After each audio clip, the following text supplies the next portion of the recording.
대통령실의 인적 쇄신 움직임, 국정수행평가에는 어떤 영향을 미쳤을까요? 오늘 나온 여론조사 두 개 소개해드리겠습니다. 먼저 뉴스피미 조사 의뢰에서 아랜서치가 조사했습니다. 8월 27일부터 29일까지 했는데요. 자, 부정평가가 63.7, 동일하고 지난주보다, 그리고 긍정평가는 다소 올랐습니다. 약 0.4%포인트 올랐습니다.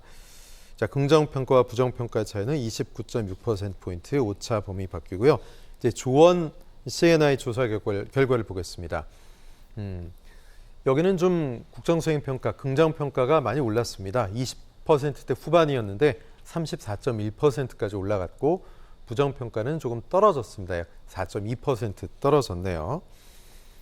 두 여론조사 보면 그 폭은 다르지만 어쨌든 지지율이 소폭 오르는 그런 모양새입니다. 자, 최 교수님, 대통령실의 인적 쇄신 한다는 움직임이 나오니까 국민들도 약간 반응을 하시는 것 같은데 중요한 건 어떻게 하느냐가 또 중요할 것 같아요. 당연히 그렇죠. 그러니까 사실은 이게 인적 쇄신이 잘했다고 해서 지지율이 올라갔다고 저는 보진 않아요. 예. 아직은 계속 관망하고 있는 거예요. 네네. 국민들은 어느 정도까지 잘할 것인가. 지금도 제가 말씀드린 것처럼 만약에 검찰 출신과 여의도 출신 간의 어떤 그룹 간의 어떤 알력 다툼이라고 하면 이게 좋은 모습은 아니잖아요. 그리고 지금 국민의힘 내부의 내부 갈등도 엄청나게 큽니다. 지금 이런 상황에서 지지층이 저는 어느 정도 결집했다고 생각해요. 왜냐하면 이대로 가다가는 이거 정말 큰일 날 수도 있겠구나. 이런 위기감들이 지지층도 결집시켜서 지지율을 어느 정도 반등시켰다고 보지만 이게 국민의 신뢰를 다시 회복했다고 보는 건 큰 착각이에요. 이 정도 올랐다고 해서 이게 다시 그러면 윤석열 대통령이 반등을 하고 지지율이 다시 상승을 하겠구나. 이렇게 안심하고 가면 제가 볼 때는 안 된다고 봅니다. 더 경계심을 해야 한다고 보고요.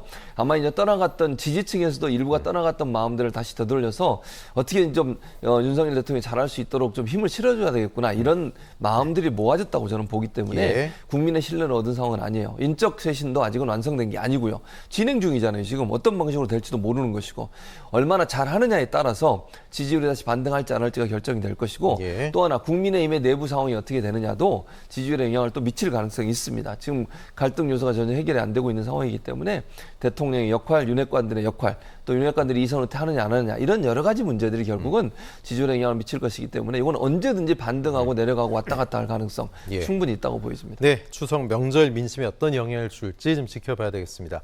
말씀 여기까지 듣겠습니다. 최진봉 교수님, 이종훈 평론가님 고맙습니다.